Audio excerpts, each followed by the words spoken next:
สบายดีทุกคนมื้อนี้มีสูตรและวิธีเฮ็ดเค้กกล้วยหอมแบบนึ่งเอาหรือว่าสิอบเอาใส่หม้ออบลมร้อนก็ได้เนาะหรือว่าสิอบใส่เตาอบก็ได้วิธีเฮ็ดเค้กนี่ก็ง่ายๆข้อยเชื่อว่าทุกคนนี่ก็สามารถเฮ็ดตามได้เนาะมาเบิ่งวิธีเฮ็ดกันเลยข้อยจะใช้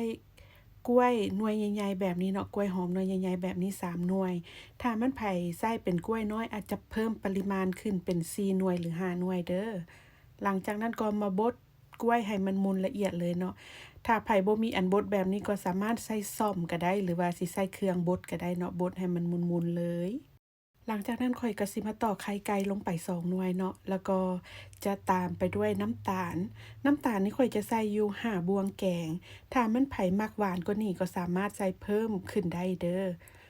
แล้วก็ใส่เกลือลงไปประมาณครึ่งบวงกาแฟเนาะ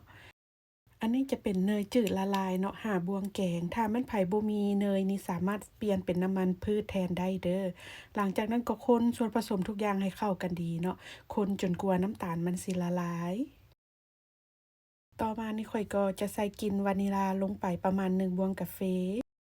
แล้วก็สิมาเขี่ยมฮ้อนแป้งเนาะข้อยจะใส่แป้งเค้กนี่200กรัม บางคนเขาอาจจะมีคำถามว่า200กรัมนี้มันจักบวงแกงข้อยลองตักเบิ่งแล้วเนาะมันได้13บวงแกงเด้อทุกคนหลังจากนั้นก็ใส่ผงฟู1บวงกาแฟเบกกิงโซดา1บวงกาแฟเบกกิงโซดานี่สิช่วยให้เค้กกล้วยนี่มันบ่ดำเนาะถ้ามันไผบ่มีก็บ่ใส่ก็ได้แต่ว่าเค้กกล้วยนี่มันก็สีมันก็จะดำน้อยหนึ่ง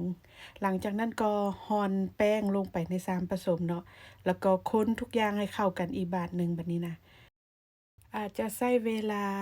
คนแป้งโดนน้อยหนึ่งเนาะเพื่ออยากให้แป้งมันเข้ากันดีหั้นนะ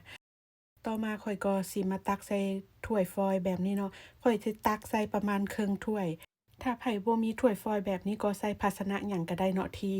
มันบ่มีความหนาหลายเพราะว่าถ้าหนาหลายหนึ่งมันก็สินานสุกหั้นนะหลังจากนั้นก็เอาไม้เสียบลูกชิ้นนี่เนาะมาคนๆเพื่อไล่อากาศออก ส่วนเค้กตัวนี้แม่นสิเอาไปอบเนาะข้อยก็เลยเอามะกล้วยมาแต่งหน้าส่วนตัวที่เอาไปนึ่งหั้นสิบ่ได้แต่งหน้าเค้กเนาะเพราะว่านึ่งไปมะกล้วยมันก็สิเละหั้นนะมีแต่ตัวเอาไปอบหั้นจึงแต่งหน้าเนาะส่วนวิธีนึ่งหั้นก็ข้างหม้อโฟดๆแล้วก็เอาเค้กขึ้นไปนึ่งเนาะหลังจากนั้นก็พรเป็นไฟกลางจะใช้เวลานึ่ง15นาทีเด้อส่วนตัวอบนี่ข้อยจะเอามาอบใส่หม้ออบลมร้อนแบบนี้เนาะ หรือว่าหม้อทอดไร้น้ำมันหั่นแหละข้อยจะใช้ไฟ350องศาฟาเรนไฮต์หรือว่า175องศาเซลเซียสเนาะอบเป็นเวลา20นาทีหลังจากโตนึ่งนี่ได้15นาทีผ่านไปวิธีเช็กเบิ่งก็คือเอาไม้แหลมเนาะมาเสียบลงถ้าบ่มีอิหยังติดขึ้นมาก็แสดงว่าสุกแล้วส่วนเค้กตัวอบนี่ก็สุกแล้วคือกันเนาะสีมันอาจจะเข้มน้อยหนึ่งเพราะว่า